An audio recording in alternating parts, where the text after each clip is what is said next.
nalobaka boye oza na mwasi oza na bana esengeli ete toyeba nini tokolanda na kati ya libota. ABC1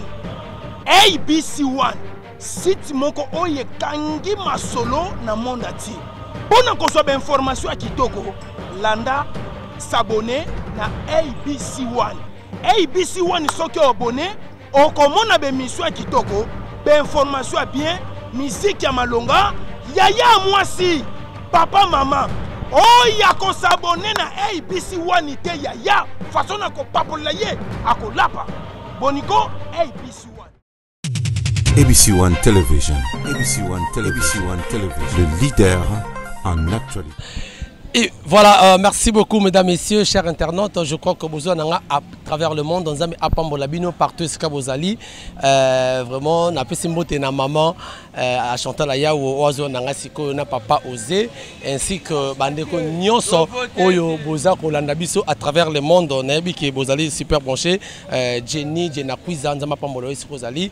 Mesdames, messieurs, je crois bien que vous voyez déjà, Tozan a 4 fièvre, il y a campagne électorale, Tozan Kolingato pour na Kalamingite, députés provinciaux, puis députés nationaux, Awa, Nengumba ya Kinshasa, Congo.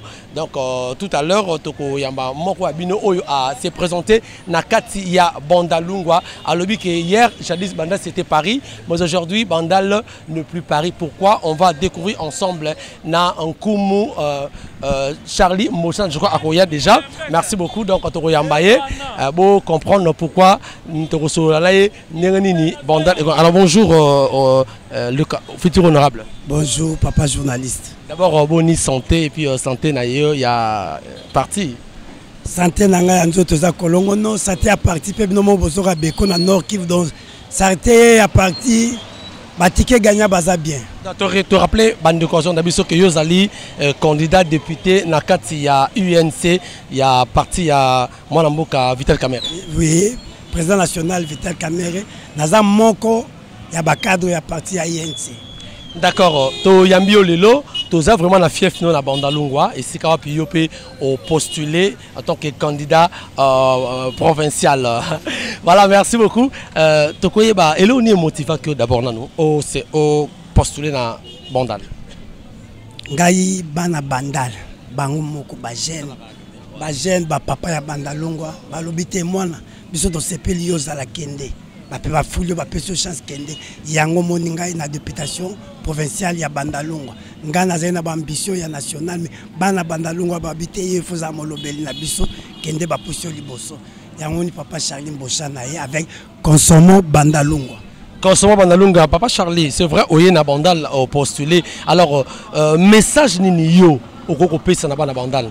D'abord ba précédent yo baya na ba discours rebelle hein.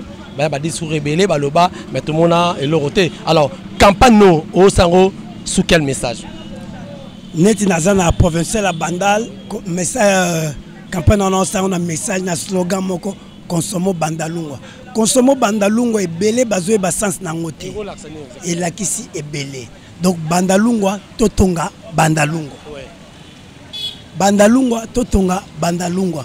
Professeur Sokoza Molakisi na kelasi sunga bana Bandal tankisa Bandalungwa. Ce que vous avez domaine nini luka domaine wana ezala développer ou améliorer na kati ya commune ya Bandalungwa poto tonga Bandalungwa. Na consommation Bandal lobby englober makambo ebe. Bongo Charlie Mboshana mutu akotonga Bandalungwa na lolenge ni kotonga Bandalungwa. Charlie Mboshana yemoko kotonga Bandalungwa te. Mais na bateau ba ko pese chance. Ba ko pese chance azala eli. Bisonyo suna bango to tonga Bandaluno ekende liboso parce que o Charlie Mboshana zolba amiebi soki to tongi na bango banda ba pesinga chance ba eliri ngai to kotonga Bandalungwa na bango la preuve n'est que pour que na ko banda ko tonga Bandalungwa to bandi na ba école to bandi ko bongsa ba école nyos na bibie nyoso ya Bandalungwa to zalaki lelo na institut Salongo na ko sa bozwa bilili bokomona lobi to na église Saint Charles Lwanga lobi okuna tozana institut Makelele tozongi na EP1 laïque ngoma na Bisengo tokozwa ba école nyoso ba semikate ba sekasi pona olakso ke to bandi kotonga Bandalungwa il faut banda kotonga Bandalungwa na éducation à partir d'éducation de kotonga Bandalungwa. D'accord, merci beaucoup. Je crois mesdames messieurs nous allons continuer entretien na biso Aimé Kasaka soki akoche langai image oyo vraiment tokendaki na institut Salongo esika pi tokendaki kokuta neni bazo salisa misala tolanda yango pi tozongi juste après. ABC One Television. ABC One Television. Le leader en actualité.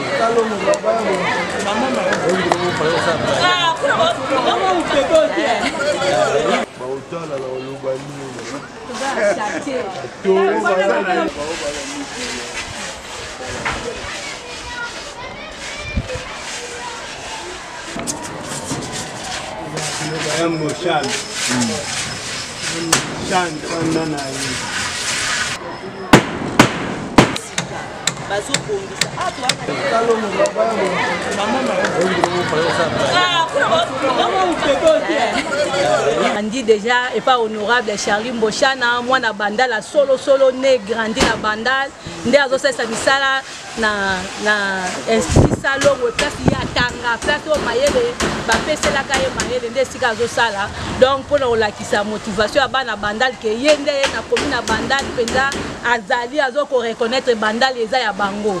Alors il y a cette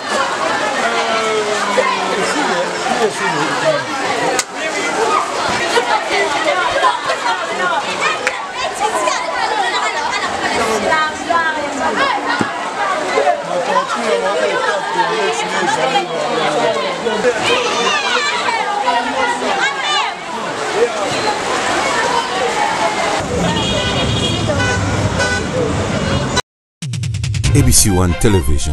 ABC One Television. Le leader en actualité. D'accord. Merci beaucoup, je crois, Bouti Kolanda. Ba image to na institut Salongo oezali moko ya ba institut o est formé ba cadre ebele awana institut na commune ya Bandalunga précisément na Kinshasa. Honorable, honorable, excusez-moi, futur honorable Charlie Mboshana. Alors, pourquoi au bani dans l'institut Salongo? Pour mon azana non. Parmi les anciens instituts Salongo, mon azana non ancien institut Salongo. Dans la bandal nga la tanga ka école moko institut Salongo. Yango fona bandana ko cha Pierre wana après to kende. Au moniti na bi institut Salongo après Saint-Charles-de-Loing. Normalement il fallait bandana Saint-Charles-de-Loing pour na zo baptême wana première communion confirmation mais na bandi nanu comme tous amis l'éducation to bandi nanu na institut Salongo. Tu regardes qu'on a Saint-Charles-de-Loing, on a les églises, on a baptême, première communion, confirmation, l'église, après de toquer l'Institut Makelele. Donc, on a banni dans Salongo parce que je suis parmi les anciens et l'Institut Salongo. Alors, il y a sur le plan de l'éducation, éducation en habité. Est-ce que vous retouchez parce que le lobby est bandal c'est Paris, mais l'autre, comme on a c'est qu'on est côté à institut en Wango, tout ce monde a beaucoup plus ezana caniveau. Il y a un peu mais en habité les loyaux et la qualité aucun devant en Wango, on a tout le monde full le monde ezali devant banabazo tanga. Mais en habité il y a tant que mon lobby il y a 4 parlements pour na bandalungwa. Bah ça tombe dans l'année. Comment ils sont dans l'éducation? À partir de l'éducation, ceux qui moutonnions soit zongi, na bizalélia solo, bafoulouana, tout le monde en côté. Bafoulouana, tout le monde en côté, même à kermesse, na l'école, et aussi là. Donc, zongi, sont dans le vrai sens, il y a éducation, même bafoulouana, tout le monde en côté. On a obéi à certaines éducations. À partir de l'éducation, l'éducation, c'est la base de ma camunions. On a refondé la porte pour le développement de la bisoire comme na Bandalunga. D'accord, voilà. Ce n'est qu'une parenthèse, parenthèse, total, le roi de la politique. Les lots, tout le monde qui a accord, il y a Genève, Oyo, mon avocat président Nabino Vital Kamere a retiré qui signature naïe, mais parce que ça l'accord, il y a Nairobi, Oyo ticket gagnant, il pose un cadre au Yebiango. N'habitez-moi une petite critique ou analyse mon entre le désaccord. Qu'est-ce qui est mieux et qu'est-ce qui a répondu aux aspirations de la base? Yo Monique, l'on a accord à Genève. Parce qu'on n'a pas de réponse ni qu'est-ce qui est mieux. Accord à Nairobi. Parce que vous accusez Mingi parce que vous trahissez moi quand il a fallu vous la kuna ya Nairobi et là on est de base au esali que bon dimara ya Nairobi. Nairobi papa na to kota na muzindo te. Accord lamuka ezapi kitoko. Ticket gagnant eza fin. Donc toi appuyer bango. Mais ticket gagnant na lobby bien est fait. Pour d'accord nous faisons d'accord. Ticket gagnant ils a fin. Ils a fin. Donc toke na ticket gagnant. Tala kaka président Félix, président Vital. Donc ticket gagnant ils a fin. Toke na bala mukate oui. Et puis biso ba ticket gagnant cible na biso za bangote. Bango pe cible na bango za bisote. Tozo cible kamususu. Totika ba polémique on a bango nyuso baza na opposition. Lobby ba ko comprendre que opposition go comme in. To beti bango. Que dans peu de temps aussi tu pourras surprendre peut battre opposition comme ça. On a lobby que to tika bango ndenge tozo kende lobby au moins l'opposition to komi bon moko sans machine na avec machine to kende kara bongo to kokuta na bona bifurcation to kei mais toza na kota ticket gagnant. Voilà, merci. Tu vois les aguilles parenthèses, tu vois là qui te sont à moi vraiment la candidature na yo. Oko banga tete oko mona awana kati ya Ngomba ya Bandalungwa en fait na commune ya Bandalungwa. Il y a beaucoup de candidats oh ba poids lourd pe bazali na otanga kombote yo yebi bango baza vraiment ebelé. Mais moi na boka Charlie Mboshana aye pe ache nini na oko banga teke ba ko fina yo oza oser pe na bandal o ezamboka ya ba musicien belé. Na oyebi so tangela ngapa. D'abord, on a 45 candidats qui sont Bandalungwa.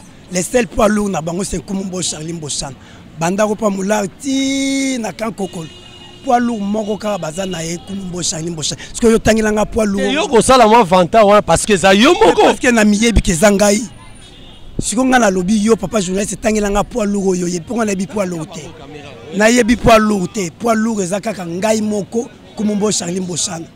De A tina Z, donc on a de A à Z tina Z, donc bandana, bandal, moula, lingwala, adoula, bisengo, lumumba, nyonso, lubudi, poids lourd azaka moko numéro 43.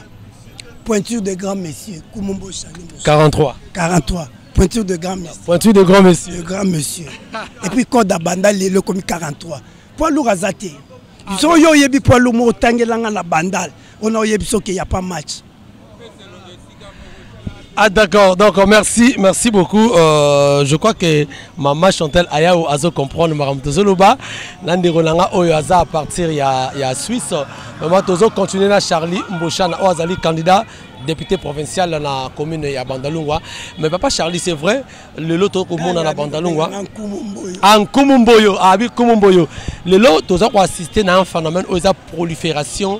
Il y a des terrasses, il y a pour ne pas dire église, il y a des boîtes de nuit, il y a moi ma belé hein ah ouais toujours quoi assister n'habiter commune Bandalungwa les a pris en otage na ba bibembe ce que binota qui va le belé à Congo il y a Bandalungwa nini ko lancer message de mogo convaincant na ba tout ba rolinga ba porter chaud na bango sérieux.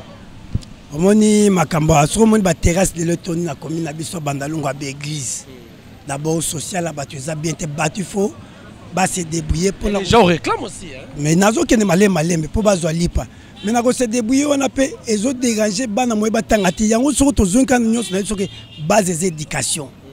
Et l'éducation ne obonga okomona bangandana nyonso ekokanga yango moko à partir de l'éducation ekotinda social échanger social échanger comme na bangandana nyonso les athées pour nos parents ne sont pas bien rémunérés ceux qui sont bien rémunérés ndenge ezalaka calendrier tozomona bangando te tozokolesa que tozomona bangando ezalaki non parce que les gens ne sont pas bien payés yango ni bangando aluka moi survie moko ya kolia mais totemela ngo na assemblée provinciale pote Kolukambongo eza mabete mais na limite nango na degré nango. Bon ekomi ko déranger ce que Charlie Mboshana lelo aye na parlement a aussi ça makamona nyonso. Ko si sa nyonso te mena ko mema di nouveau. Oye ko changer tina commune nanga. Ko si sa nyonso na zanzambe te. Muto asara 100% zate mena ko apporter oya ngata 85% pour le changement à commune nanga. La stratégie à part nous yoro mema na assemblée provinciale na soki Charlie Mboshana nkumu ne to bengi nkumu mboyo nkumu veut dire mokonzi hein mokonzi ah donc nkumu mboyo mokonzi mboyo aye na parlement ni na ko apporter de plus pour que le kwana ici ce qu'on a lobby ba stratégie nous ba dévoiler kangote to comme en assemblée nationale ndé ba juger ceux qui azaki kokosa to azaki aso ba stratégie ba dévoiler kangote waneza pour moi na yebi na moment nini oyo na kotandela ngo na na moment nini na kotandela ngo ba stratégie za pona ngai na ko dévoiler ngo boyete. Voilà, ce qui au ressent la moi analyse moko boye Bandalungwa lelo ndengo yebe bandalungu zan kumu ya bandalungu donc ba mbiaka nde to ba na lingala na bandala lelo na bandala lobby Charlie Mboshana akokolo ba bandal sur le plan ya mentalité et koli ou bien ezongasi mais éducation nous sur éducation na bandalunga to sana combien d'usines usine ya nini usine nesi to ba boulangerie na mapa eza combien sokoto na industriel quoi nesi ba mama pour tout le monde exact to zaka na ba boulangerie ba koni ba vera ba ni net me pack exact na commune la production na bandal za moins zéro production zéro na bandalung toujours produire rien mais toza bandal c'est Paris oui je suis d'accord bandal c'est Paris mais bandal en ils ont produit nini peut-être tozaki ne loko moko oyo ngaki bando koti c'est la biso na commune na bandalung depuis baloba ba bongisango bakanga terrain na biso papa ngoma terrain municipal depuis bakanga yango soki yango ezalaki ngaoza eloko oyo peut-être ya production ya biso ya bandalungwa elingaki kotsa mwa mosolo pour tomeka ko développer ko changer ma commune na biso ya bandalungwa lelo depuis babanda ko bongisa stade de papa ngoma ti lelo efonga makate to yebi suite te stade municipal ya bandalungwa de loko ngo bando kotsi la biso yangwana à part stade municipal ya bandalungwa tozana eloko nyo ko kotsi la biso mbongo beaucoup mais ça chesika o le la bibeme to yebite elekaka wapi point d'interrogation to rebete lango c'était dans assemblée provinciale parce que makambo nyoso to zoloba ya commune ba Italie assemblée provinciale yango na koloba na bana bandalungu basa la confiance oui toza ba candidat mais tala profil ya candidat moko na moko Kumumboyo d'abord c'est un professeur il y a université tala université nini Université chrétien Cardinal Malula UCSM ex ISPL na ICG pan de konanga professeur Jérôme Bougeme docteur en sociologie na PC Bambote otali profil ya candidat moko na moko ndoyebi qui est le vrai candidat qui peut diriger notre comité de Bandalunga mais avec un Kumumboyo vous avez déjà l'assurance la garantie que la commune de Bandalunga va changer. Merci beaucoup, mesdames, messieurs. Je crois que nous sommes arrivés à la fin de l'entretien Nabiso. Mais nous avons là, Opesa Moya Souka, il y a assurance, na bandeko nyonso bazo Nabiso, libanda mboka awa na Kinshasa pour que lobby peso ki yoye na commune ya Bandalungwa parce que ceux qui ont apporté Pierre no na commune ya Bandalungwa et le roi ont apporté Pierre na Congo mobimba. Pe ekofatité bandeko Nabiso ya diaspora oyo ba souffraka. Baba Kino, un Kumumboyo Pazakuna, donc Bandéosona Bandal, Barozala Benete, message particulier au PESA, Isaline. Message particulier dans la rue Banabanda Bandalungwa, Bazala, Nakondima, Bas soutenir candidat Nabango, pointure de grand messieurs. Basa la confiance, n'engue ba messana avant même l'élection. Basa la confiance na pointure de grand messieurs. Donc lorsque je parle de pointure de grand messieurs, c'est-à-dire numéro 43, basa la confiance naé, ba pese chance. Bakomona bandeko nanga diaspora nyonso baza ba mettre ma gauche ba pichene lambo ba ize mate ba boketa ba joli kusala donc ba benga ba pesa mot d'ordre pointure de grand monsieur 43 joli kusala pointure de grand monsieur 43 pichene lambo mettre ma gauche aimé batafe zaza ngombo pointure de grand monsieur 43 check. Voilà, merci beaucoup. La monindeko, on est le vendeur. Y'a quoi de konakai? Y'a Jana, bonjour. Bonjour mon frère. Ni le rôle va pour la Kumumboyo na minute. Vraiment, Elora Liboso te remercie na nunzambe pour na. Vous avez Bandal solo, hein? Ouais, je suis né grandi à Bandal. J'étais aussi danseur à l'époque de Wenge Musica. Vraiment, tu es bien na biso ba Kumumboyo na bagage intellectuel déjà premièrement. Et puis deuxièmement, eloko na ngana bandalon ko remercier nzambe pona ba tindeli biso ba tuloko la ba Kumumboyo o baza pona ko porter quelque chose na jeunesse à lelo. C'est pas pour que li par o Kwanga o Thompson déjà to vivre ba biloko wana. Nous voulons maintenant changement dans notre pays. Tolingi ba aventurier te. Tolingi ba aventurier te. Bana mai bino boyebi.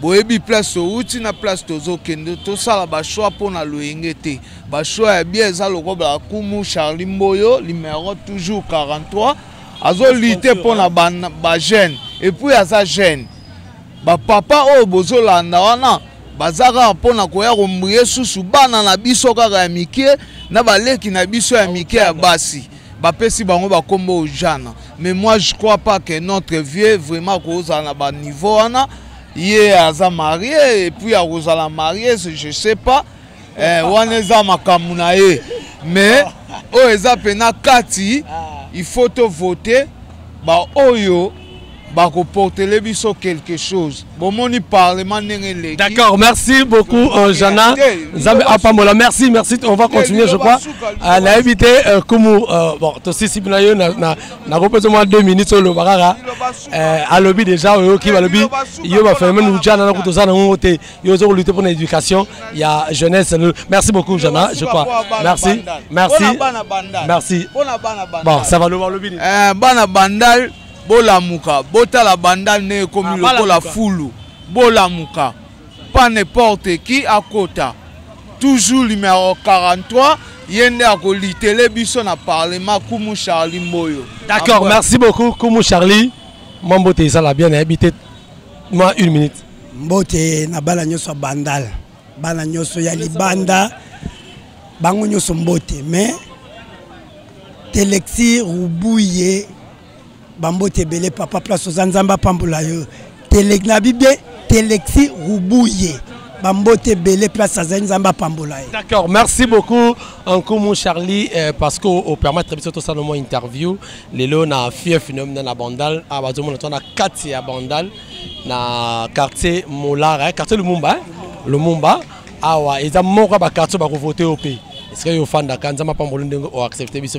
Voilà, mesdames et messieurs, nous sommes arrivés à la fin. Que Dieu vous bénisse. Que Dieu bénisse Joël Gonago qui était derrière la caméra. Merci à Tatania Osango, la fibre optique de la presse congolaise. Zam Apambol également. Patrick Lombi Mokonza Kimbondo, Maman Charlie, Maman Chantal Ayao. Je n'ai pas oublié Papa Nanga Jenny Djenakwiza na Paris. Noël Boembe, il get mon comment et puis Simplice Balunga na Ngwanzu et puis na pesi mbote mingi adeba nzama pambole sikazali bashayar tu ya Kimbondo na ebi ana na fiefia ya muchanga da muchanga awa nzambe apambola bandeko nyoso o balandinga vraiment papa Osé Rebecca na Bianca Pasteur Didier Lopinga tokutani prochainement ciao. ABC One Television. ABC One Television. Le leader en actualité.